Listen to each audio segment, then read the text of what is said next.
Progressive Portland is finally cracking down on rampant homelessness that has plagued the city for years. It only took a reported 50% increase in the problem for them to finally do something about it. And crazy scenes like this, where a family got terrorized by a group of squatters next door who almost set their house on fire. Democrat Mayor Ted Wheeler is calling for a daytime ban on camps and fires on public property and wants to restrict camping near schools and more than a dozen other locations. Repeat offenders could face fines and even jail time. The mayor spelling out the problem. There are currently hundreds of unsanctioned, sometimes dangerous, and often squalid homeless camps across the 146 square miles of Portland. These homeless camps represent nothing short of a humanitarian catastrophe.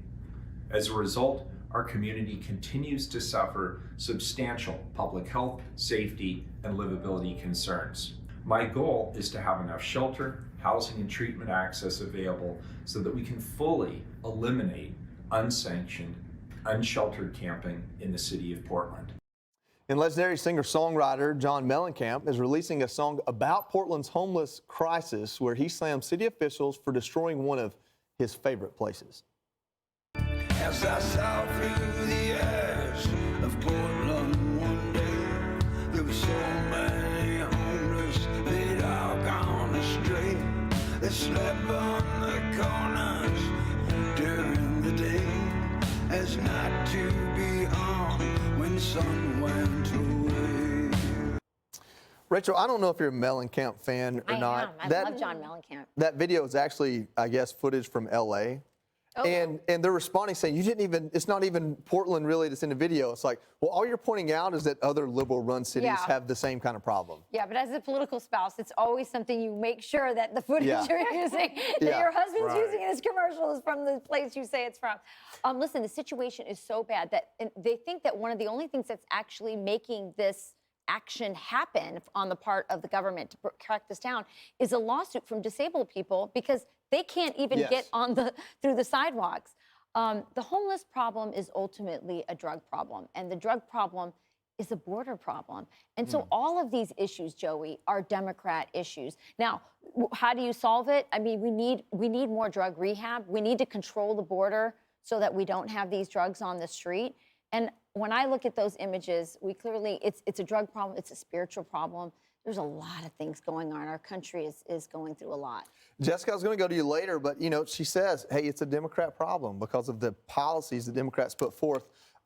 There's literally a Ninth Circuit Court ruling, the most liberal circuit court, saying that, hey, you can't penalize people for being homeless. And then on top of that, Oregon comes in and passes a bill that says you can't stop people from what they call keep warm and dry, which basically means you can't stop them from doing what they're doing in most places.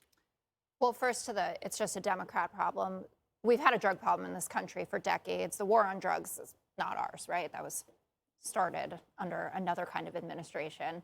And it continues, and it's pervasive, and we have a fentanyl problem, and we know that 90% of the fentanyl that gets trafficked into the country is coming across by Americans themselves that are taking it in, and a lot through regular ports of entry, and that's why we're confiscating so much of it. So I reject that explanation for it, but this is one of the more heartbreaking things. My family spends a lot of time in Portland. It is obviously not what it used to be. I think that's important to draw attention to this. But the fundamental question that people have to ask themselves, and that I certainly ask myself, is what is actually the thing that you need to do to help these people, right? Most people, I would say, want to treat people with respect and with dignity and for them to be able to have a better life. And what is the correct way to be able to get to that end goal? And it used to be, I remember when Bloomberg was mayor here in New York, there was a shelter bed for every single homeless person in this city. And on really cold nights, you couldn't find people on the street. That's not the case anymore. And that's not necessarily because there aren't beds available. It's people are choosing it, whether they're mentally ill, whether they're on drugs, strung out, whatever it is. And we need to make sure in cities like Portland that there are enough beds for everyone, but that you treat the root cause of why people are choosing this kind of lifestyle, in some cases, not in all of them, rather than going inside or getting into treatment programs and assisted housing and getting back on their feet. Well, Tyrus, just in Portland specifically, it looks like, is there a politician more inept at their job than Ted Wheeler? Just doing the research here, they've spent billions of dollars The problem is 50% worse. And this is his answer. Find homeless people $100 or 30 days in jail. Yeah, okay. Let's just stop. And then he goes back and says, well, we might find other ways to punish them. Well, this was your progressive socialist idea. You decimate the police force. You give everybody tents. You give everybody needles, lighters, whatever they need for their substance, because this is the utopia that you wanted. Here's the side effect of it. Now, it's become a huge problem, but you were the root cause of it with your policies. You have made places like Portland a beacon for homeless. You can come here, you can do whatever you want, you can have whatever you want. So now they're all there, and they have tents. And again, if you look at the thing, it says daytime fires. Now, listen, I'm not a rocket surgeon, but most of my fires would probably be at night when I'm cold.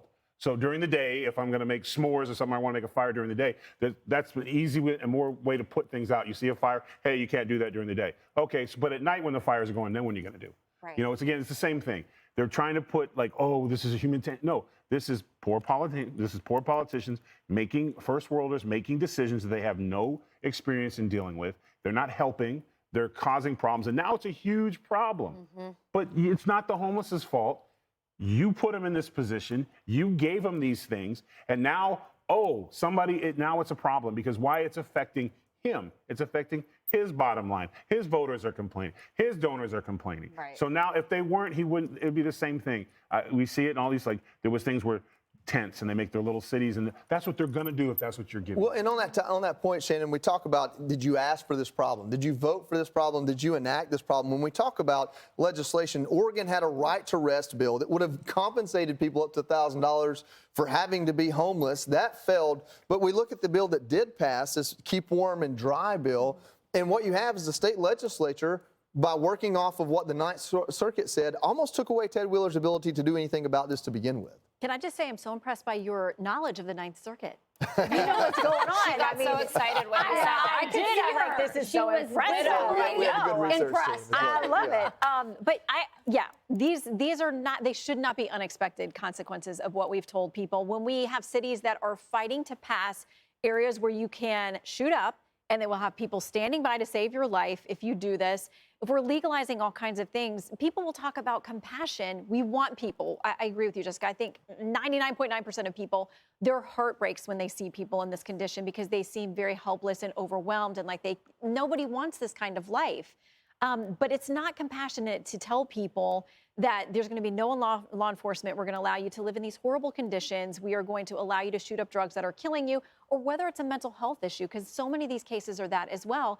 We all live and work in New York. I live in D.C. I walk by groups of homeless people all the time who do not look well, and my heart breaks for them.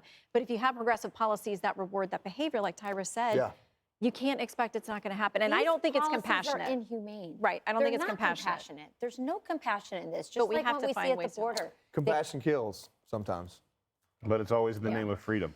Hey, Sean Hannity here. Hey, click here to subscribe to Fox News YouTube page and catch our hottest interviews and most compelling analysis. You will not get it anywhere else.